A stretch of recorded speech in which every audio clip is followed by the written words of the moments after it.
Hello students, सभी को नमस्ते। मेरे इस वीडियो में आज मैं जो टॉपिक लेके आया हूँ वो है कॉम्प्लेक्स टिश्यू, जटिल ऊतक। आज हम इस वीडियो में बात करेंगे जटिल ऊतक के बारे में। ये बीएससी फाइनल ईयर आपके प्लांट एनाटॉमी मॉर्फोलॉजी बुक का टॉपिक है। स्टूडेंट, इससे पहले जो हमने बात की थी वो बात की थी कि आपके सिंपल परमानेंट टिश्यू के बारे में, और अभी जो हम बात करने जा रहे हैं वो बात करेंगे हम कॉम्प्लेक्स टिश्यू की। कॉम्प्लेक्स टिश्यू, जटिल ऊतक के बारे में हम बात करेंगे। इसमें आपके दो टिश्यू आते हैं जटिल ऊतकों में, जाइलम और फ्लोएम। जाइलम को आप दूसरा इसका जो नेम है वो दारू बोल देते हैं, दारू भी इसको बोला जा सकता है। इसके अलावा फ्लोएम का जो दूसरा नेम है, हिंदी नेम, वो इसको पोसवाहा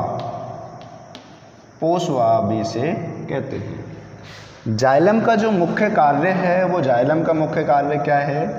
पादप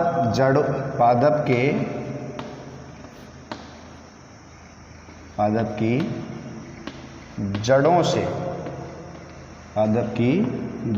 से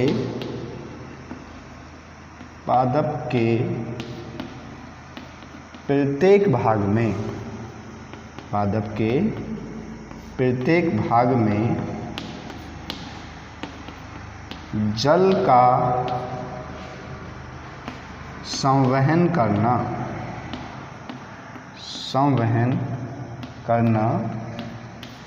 अर्थात सभी भागों में जल पहुंचाना।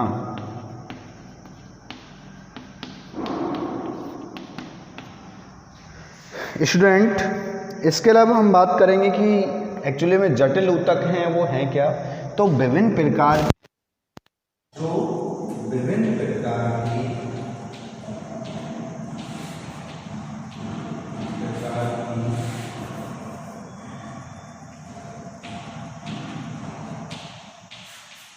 कोशिकाओं के समूह से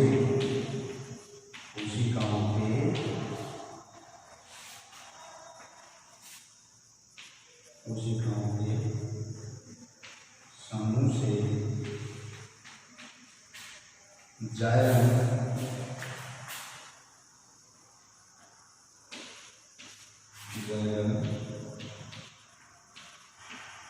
बनते हैं। स्टूडेंट, इसके भी कुछ प्रकार हैं, ऐसे ही से हम बातें करेंगे इसके बारे में कि एक तरह से ये क्या होता है। फ्लोएम है, उसमें पादप में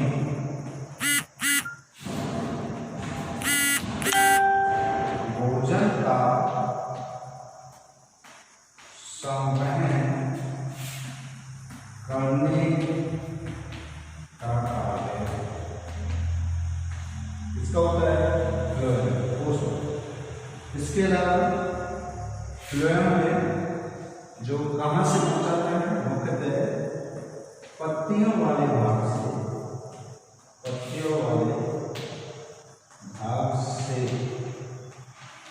भोजन का संवहन पादप के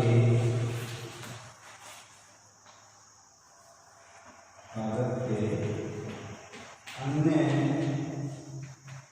भागों में होता है। नेक्स्ट, ये भी कोई बात जटिल ऊतक है। तो विभिन्न प्रकार की कोशिकाओं से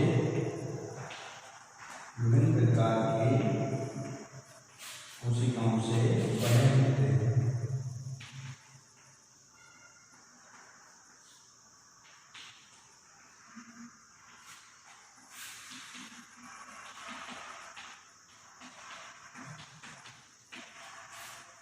यहाँ तक की बात उस टाइम में ऐसा करता हूँ आपको समझ आई होगी। अब हम जो बात करेंगे वो करेंगे केवल जाइलम के बारे में, कि जाइलम एक्चुअली में बना कैसे होता है क्या जाइलम, कहाँ से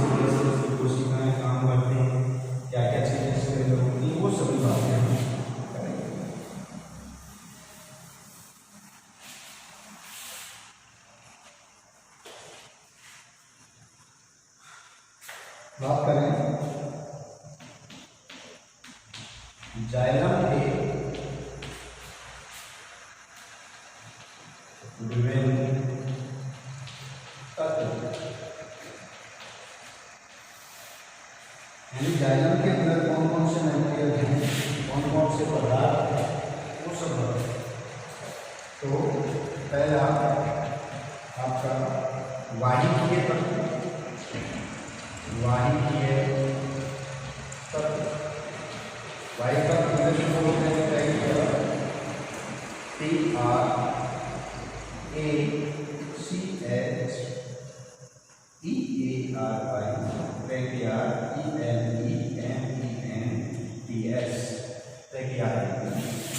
दूसरा आपका जाइलम तंतु, जाइलम तंतु, जाइलम फाइबर। तीसरा जाइलम एंडोकर,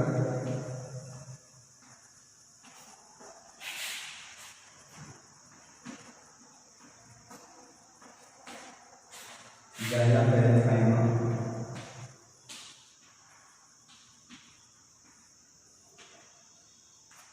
ये इसके एलिमेंट हैं। जाइलम के अंदर जो विभिन्न तत्व हैं वो आपके कौन कौन से हैं?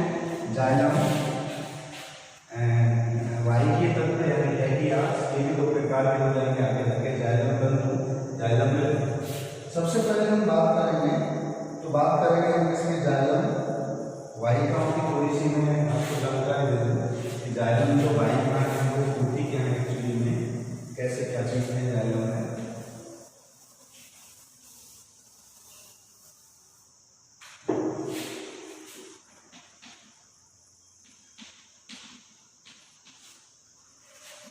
वाहिकाओं के बारे में हम बात करें तो इसमें सबसे पहले तो मृत कोशिकाएं होती हैं, इसमें मृत कोशिकाएं होती हैं, पहला पॉइंट। दूसरा पॉइंट, इसमें वाहिनिकाएं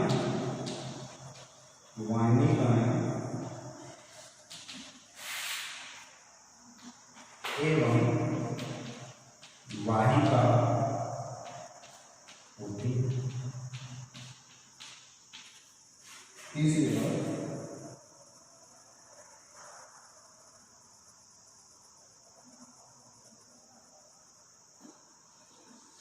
इनका कार्य, इनका मुख्य कार्य कह सकते हैं, इनका मुख्य कार्य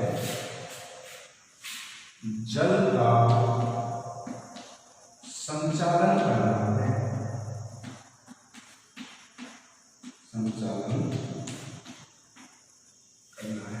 तो स्टूडेंट हमने सबसे पहले जाइलम की बात की। जाइलम में ये तत्व होते हैं, तीन तत्व में वाहिकीय तत्व, जाइलम तत्व, जाइलम एंडोकर और वाहिकीय तत्व हैं जो उसके आपके हैं। पहले ही बात तो ये सभी कैसे होती है, मृत कोशिकाएं होती हैं। दूसरी बात इसमें वाहिकाएं और वाहिकाएं और वाहिकाएं होती हैं। इसमें क्या फर्क है वाहिकाएं और वाहिकाओं में? इसकी इंग्लिश की बात करें तो इसको वाहिकाओं को बोलते हैं ट्रैकियास। क्या कहते हैं? ट्रैकियास। जबकि वाहिकाओं को बोलते हैं वेसल्स। वाहिकाओं को क्या बोला जाता है स्टूडेंट? वेसल्स बोला जाता है। उसके अलावा इनका जो मुख्य कार्य है वो क्या है? जल का संचालन करना। ये सभी बातें किसके लिए? वाहिकीय तत्व के लिए। अब थोड़ी सी बात हम करेंगे इसके बारे में, जाइलम। ये मैं बेसिक जानकारी दे रहा हूँ अभी, इसके अलावा और भी आपको जानकारी मिलेगी डिटेल से।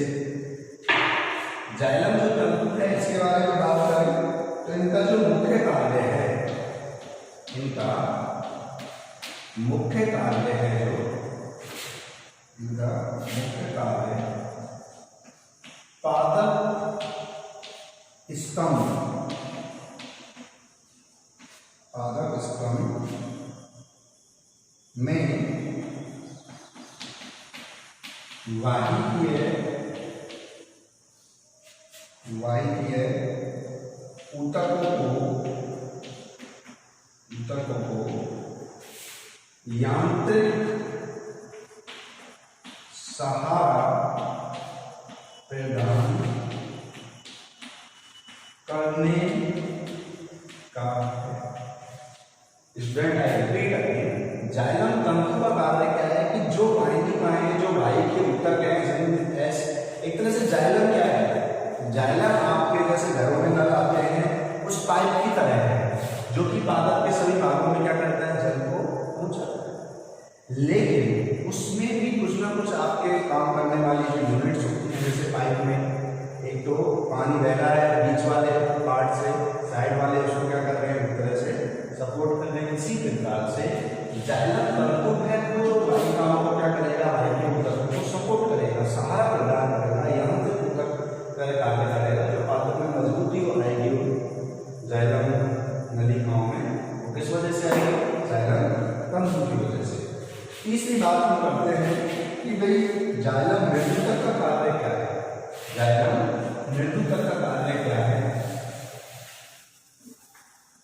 तो ये आपका तीसरा हो गया जाइलम मृदुतक। इसका भी कार्य है, यह पतली, पहली बात यह है पतली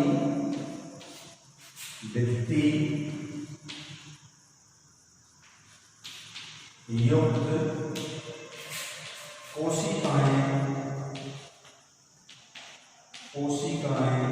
होती हैं। दूसरी बात है कि यह एक तरह से अजैविक पदार्थों के साथ संबंध है। ये अजैविक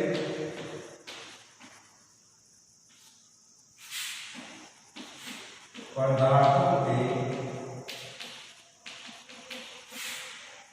स्थानांतरण से संबंधित है। उसके अलावा तीसरी बात करें,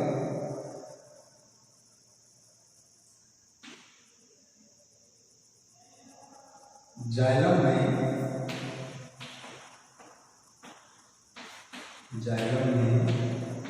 4 प्रकार की कोशिकाएं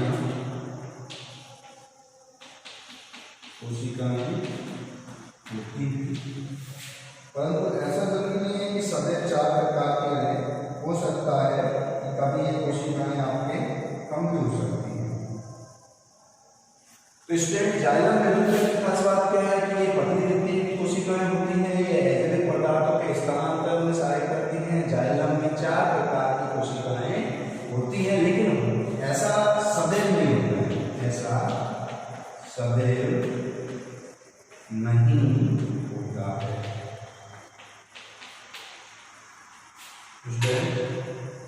मैं आशा करता हूँ आपको यहाँ तक समझ आ रहा होगा। अब हम थोड़ा डिटेल से बात करते हैं वाहिकीय तत्वों के बारे में। वाहिकीय तत्व क्या होते हैं, कैसे होते हैं, तो इन दो को मैं साफ कर देता हूँ। अब हम बात करेंगे वाहिकीय तत्वों के बारे में। तो एक तरह से आपको थोड़ा समझ आ रहा होगा। सबसे पहले हमने कॉम्प्लेक्स टिश्यू की बात की। कॉम्प्लेक्स टिश्यू में भी हम सबसे पहले किसकी बात की थी, जाइलम की बात की। और जाइलम में हम किसकी बात करेंगे, जाइलम में भी हम बात कर रहे हैं वाहिकीय तत्व। और वाहिकीय तत्व में मैंने बताया कि 2 चीजें होती हैं। कौन कौन सी, एक तो आपकी होती है वाहिनिकाएं, वाहिकीय तत्व में ये भी 2 प्रकार हो जाते हैं आपके। एक तो आपकी हो जाएंगी क्या, वाहिनिकाएं,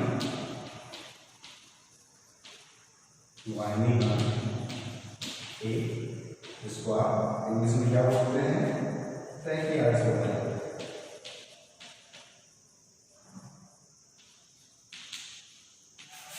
और दूसरा आपका होती है बी, वाहिका, जिनको आप वेसल्स या ट्रैकिया बोल सकते हैं।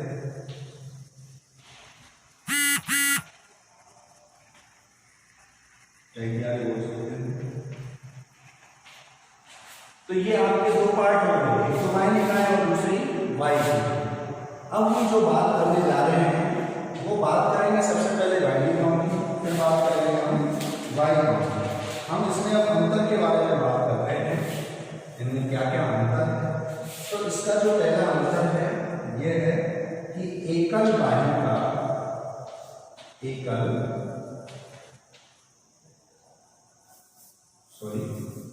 वाहिनी का है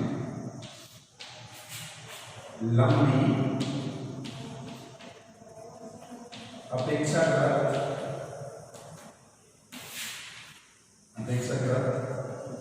कम चौड़ी, यानी कि सकड़ी चौड़ी तथा सिरों पर नुकीली होती।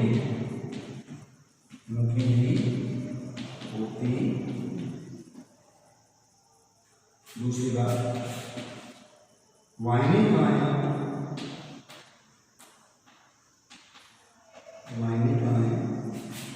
एक दूसरे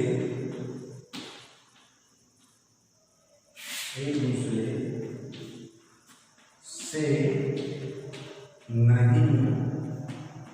जुड़ती है। तीसरी बात, अनुप्रस्थ पट पर गर्त नहीं पाए जाते। इनके अनुप्रस्थ पट पर गर्त नहीं पाए जाते हैं। चौथी बात,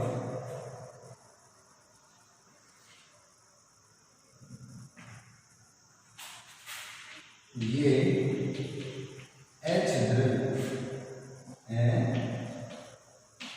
छिद्रित होती है।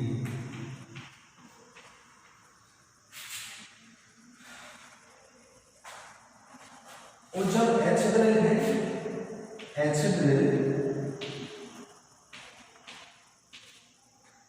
होने के कारण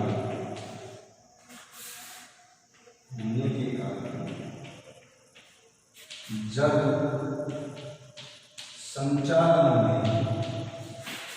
संचालन में कम महत्वपूर्ण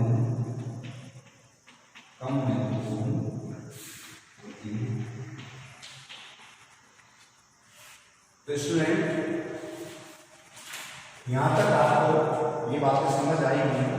वाहिनिकाएं लंबी होती हैं, अपेक्षाकृत कम चौड़ी होती है, अर्थात सक्रिय होंगी तो प्रेशर बहुत ज्यादा होगा।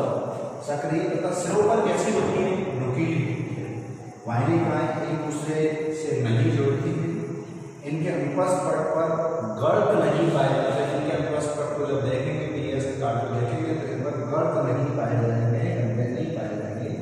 ये एचिड्रिल होती है, अर्थात ये एक सकड़ा पाइप है और जो कि बगैर छेद वाला है, एचिड्रिल है। तो ये जल के संचालन में क्या होती है? कम महत्वपूर्ण होती है। किसकी तुलना में? वाहिनिकाओं की तुलना में, वेसल्स की। ये इसकी सामान्य सी जानकारी थी। अब बात करेंगे हम वाहिका के बारे में। वाहिका, एकल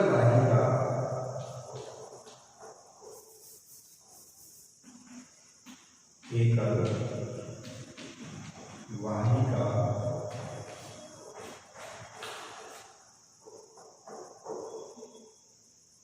कोशिका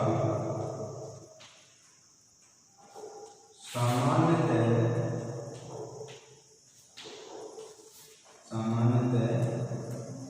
छोटी व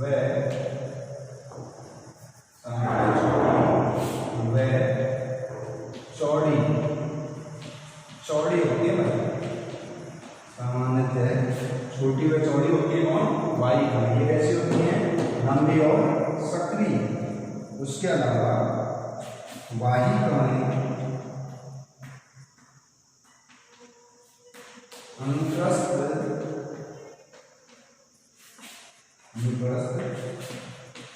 पट के गल जाने से जुड़कर पाइप के समान संरचना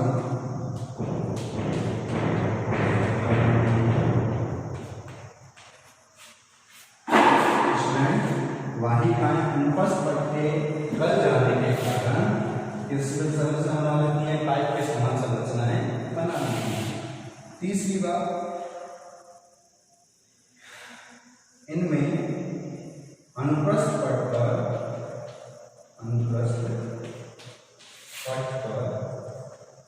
गर्त पाए जाते हैं,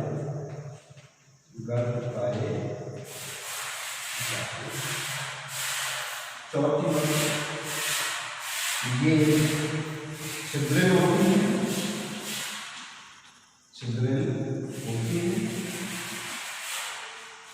अतः जल संचालन में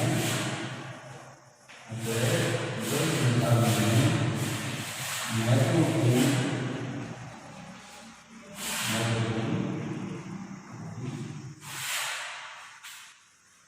स्टूडेंट, अब आपको यहाँ तक की बात समझ आई होगी। वाहिकाएं लंबी अपेक्षाकृत कम चौड़ी होती हैं, वाहिकाएं कैसी होती है, छोटी होती हैं, चौड़ी होती हैं। वाहिकाएं एक दूसरे से नहीं जुड़ती है, जबकि अनुप्रस्थ पट के गल जाने से वो एक दूसरे से जुड़ जाती है और पाइप संरचना बना लेती हैं। बात करें कि अनुप्रस्थ पट पर गर्त नहीं पाए जाते हैं, जबकि यहाँ पर गर्त पाए जाते हैं। वो छिद्रित होती है, जबकि ये कैसे होती है, छिद्रित होती है, इस कारण से जल संचालन क्या करती है, महत्वपूर्ण भूमिका निभाती है, जबकि वाहिकाएं जल संचालन में महत्वपूर्ण भूमिका नहीं निभाती। स्टूडेंट, यहाँ तक के लिए आप इस बात को समझने के लिए नोट्स की स्क्रीनशॉट भी ले सकते हो, जिससे आपको अच्छे से समझ आ पाए। और मैं आशा करता हूँ कि आज के इस वीडियो में इतना समझ आया होगा। नेक्स्ट क्लास में मैं जो टॉपिक के बारे में बात करूँगा, इसका ही थोड़ा जो आगे है टॉपिक, अभी हम जाइलम पे ही चल रहे हैं। स्टूडेंट, आशा करता हूँ आपको वीडियो बहुत